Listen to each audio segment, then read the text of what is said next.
Hello everybody, my name is Paul McKeever, and this is my new guitar build.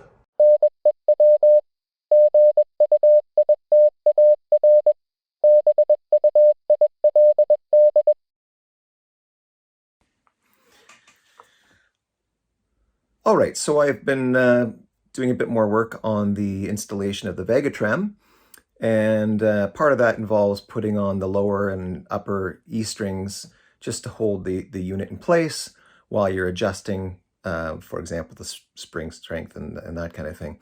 But I didn't get quite that far yet because I discovered a problem. As soon as the tension was on the strings and the Vegatrem was installed, I was getting weird buzzing. I couldn't immediately figure out what was going on, but I later discovered, well, let me just show you.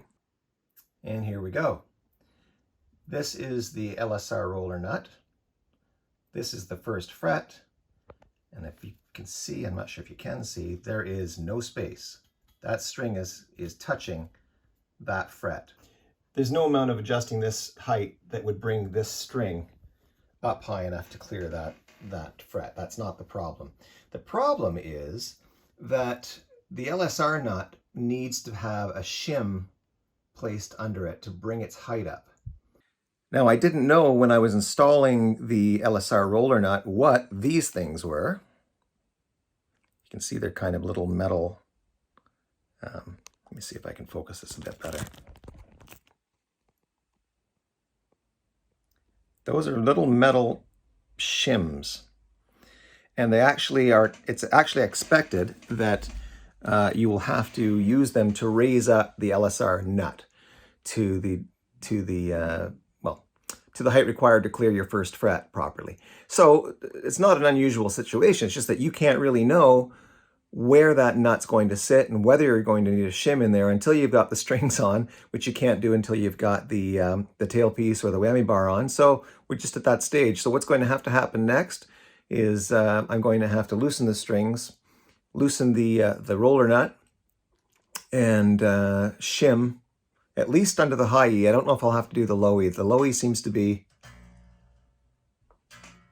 clear. I'll have to double check that. All right, well, I just put a couple of shims under the roller nut, the LSL roller nut. Now, to see what these are tiny little pieces of metal. I'm not sure that I can get that even into focus, but maybe by putting it closer to my face. There you go. That's one of the, I think they put about 8 shims into the Fender LSR nut package. I've had to put 2 in to bring the nut up to the point where the string is not touching the first fret when it's over the LSR nut. So I'll just turn this around, let you see. So the shims went in 2 under there and 2 on the other side. And then all I had to do was loosen the 2 screws on the top. Right there, I think you can see. Tiny little screw there and a tiny little screw there. Just loosened those, took them off actually, took the nut out. It was just easier than trying to slide them underneath. Once the LSR nut was removed, I just put 2 shims on this side, 2 shims on that side. I had tried one, it still wasn't enough to get this string to clear the first fret as it does now. Now it only just clears. You can see, but I'm going to leave it like that. I'm not going to try and raise it too much until I get a chance to play it. I've still got more shims, so I can just put them over here on the Vegatrem box.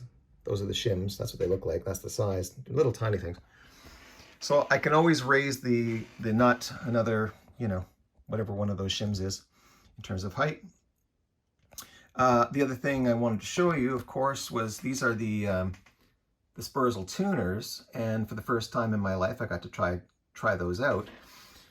Feeding the string through the tuner at first was a little bit mysterious. I could see the hole, but I couldn't see the hole. Couldn't see through the hole, and the reason is there is an internal post that basically comes up and pinches the string, and if there's no string in there, and if the lock at the back, which I'll just show you. Those are those round things are the locks, okay? clockwise means they're locked. And if they're locked and there's no string in place, well, you cannot get the string into the tuning machine because it's effectively a closed hole. So you have to loosen those discs. You don't do it to the point where they fall out, because if you do that, you'll never get them back in, apparently.